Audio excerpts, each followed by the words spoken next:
तो कथावाचक पिटाई मामले में एक बार फिर बाबा बागेश्वर ने अपनी प्रतिक्रिया दी। उन्होंने कहा कि कथावाचक की चोटी काटना ठीक नहीं है। हालांकि उन्होंने अखिलेश यादव पर भी निशाना साधा और कहा उन्हें हिंदू होकर हमसे दिक्कत है तो अपने डीएनए टेस्ट करवाओ। जो हिंदू का नहीं हो सका वो किसी का नहीं। राजनेता देश को बर्बाद ना करे, कुछ लोग सियासी रोटियां सेक रहे हैं।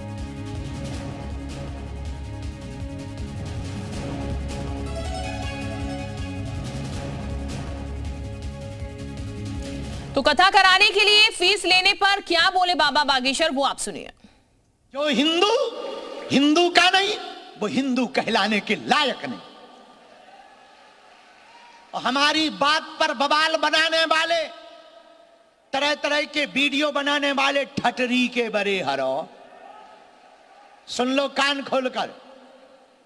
हिंदू होकर के तुम्हें हमसे दिक्कत हो, तुम डीएनए टेस्ट कराओ, पर हम तो अपना कार्य छोड़ेंगे नहीं। तो फिलहाल ये बता दें आपको, अखिलेश यादव ने एक बयान दिया, बागेश्वर बाबा अंडर टेबल पैसे लेते हैं, एक बिजनेस से बना दिया गया है। और इसका समर्थन बरेलवी ने करते हुए नजर आए हैं। बरेलवी की तरफ से यह कहा गया है कि अखिलेश यादव ने 100% सही बात की है। कथावाचक हो, मौलाना हो, शायर हो, ये सब पैसे लेते हैं और एक बिजनेस के तौर पर इसको इस्तेमाल करते हैं। तो बरेलवी ने अखिलेश के बयान का समर्थन यहां पर किया और अब इसको लेकर घमासान छिड़ा हुआ है, क्योंकि साधु संतों का यह कहना है कि यह वॉर एक तरीके से है। आचार्य शैलेश तिवारी जी इस वक्त हमारे साथ जुड़ चुके हैं। बहुत स्वागत सर आपका जी उत्तर प्रदेश उत्तराखंड पर। आचार्य जी, जो बयान अखिलेश यादव ने दिया था उसको 100% सही बता रहे हैं बरेलवी साहब। धन्यवाद जी। अखिलेश यादव ने जिस प्रकार का बयान दिया है यह सिर्फ निंदनीय नहीं है, बल्कि यह एक दंडात्मक बयान था उनका, एक आपराधिक बयान था। इस तरह का उन्होंने अपराध किया इस तरह के बयान दे करके। अखिलेश यादव के डीएनए में सनातन धर्म का विरोध छुपा हुआ है। उनके पिताजी ने जिस प्रकार से राम मंदिर के कार सेवकों के ऊपर गोली चलवाई थी, अखिलेश यादव आए दिन संत महात्माओं को आड़े हाथ लेते हैं। अखिलेश यादव राम मंदिर का विरोध शुरू में उनके पिताजी ने किया, अखिलेश यादव ने किया।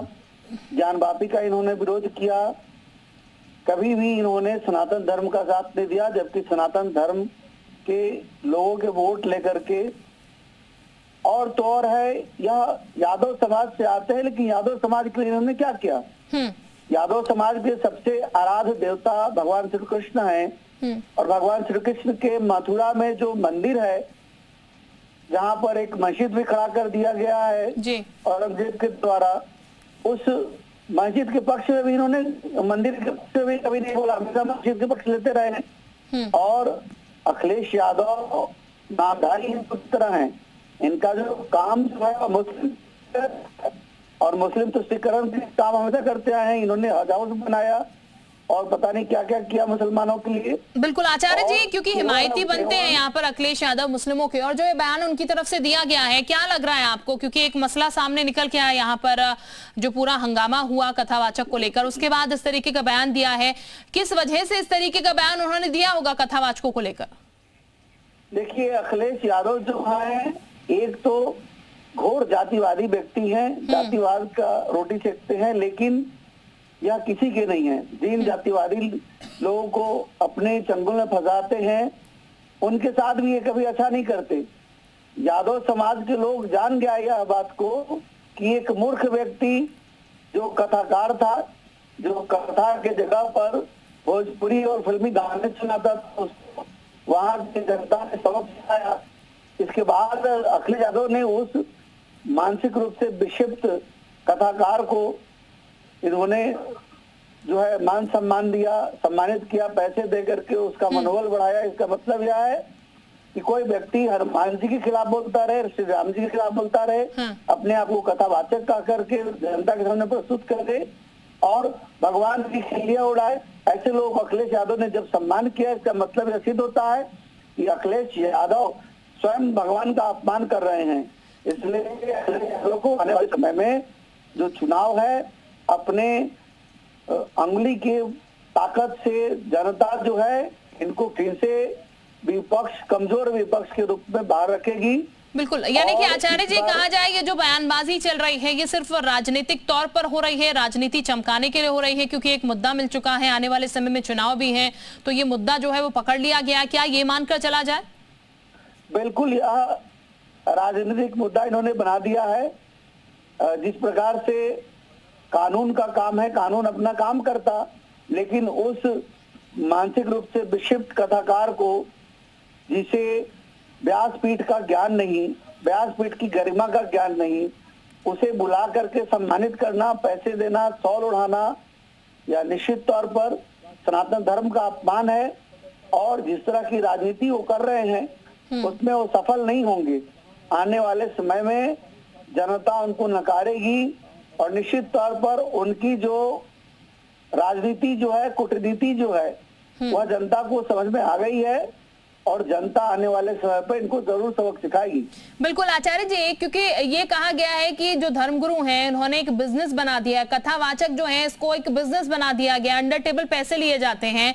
अगर पैसे लिए भी जाते हैं, क्योंकि ये मुद्दा कई बार सामने निकल कर आया है, तो ऐसे में ये तो तमाम जो टीम जाती है, क्योंकि कथा बाचना कोई आसान काम नहीं है, उनके साथ पूरी एक टीम जाती है, काम होता है, फिर इससे दिक्कत क्यों है लोगों को, खासकर अखिलेश यादव को? मैं आपको बता दूं, अखिलेश यादव जिस प्रकार से अंडर टेबल की बात करते हैं, मैं अंडर टेबल नहीं, मैं तो पब्लिक के सामने, मीडिया के सामने, टीवी चैनल के सामने दक्षिणा लेता हूं। अगर मैं यज्ञ किया हूं, दक्षिणा लेना मेरा कर्म है और धर्म है। अगर मैं कथा कहा हूं तो मेरा दक्षिणा लेना, अंडर टेबल क्या, मैं पब्लिक के सामने लूंगा। ठीक है आचार्य जी, मैं वापस आपके पास लौट रही हूँ। नूर साहब भी हमारे साथ हैं, नूर अहमद अजहरी साहब हमारे साथ हैं, मुस्लिम स्कॉलर है। बहुत स्वागत है आपका भी जी उत्तर प्रदेश उत्तराखंड पर। नूर साहब, बरेलवी साहब भी समर्थन कर रहे हैं यहाँ पर अखिलेश यादव के बयान का, और वो कह रहे हैं 100% सही कहा उन्होंने, चाहे कथावाचक हो, चाहे मौलवी हो, चाहे शायर हो, वो पैसे लेते ही हैं। आप क्या कहेंगे इस बयान को लेकर? तो मौलवियों की और शायरों की और कथावाचकों की कहीं और से आमदनी थोड़ी ना होती है। वो तो आवाम के लिए अपने धर्म का प्रचार करते हैं, या अपने जो उनके अंदर कला है उस कला का प्रचार करते हैं, लोगों के सामने दिखाते हैं। तो अगर वो पैसा लेंगे नहीं, दक्षिणा लेंगे नहीं, तो कैसे काम चलेगा भाई? वो बेचारे खाएंगे क्या? ये मैं ना ही बरेलवी साहब की बात को मानता हूँ, ना मैं अखिलेश यादव की।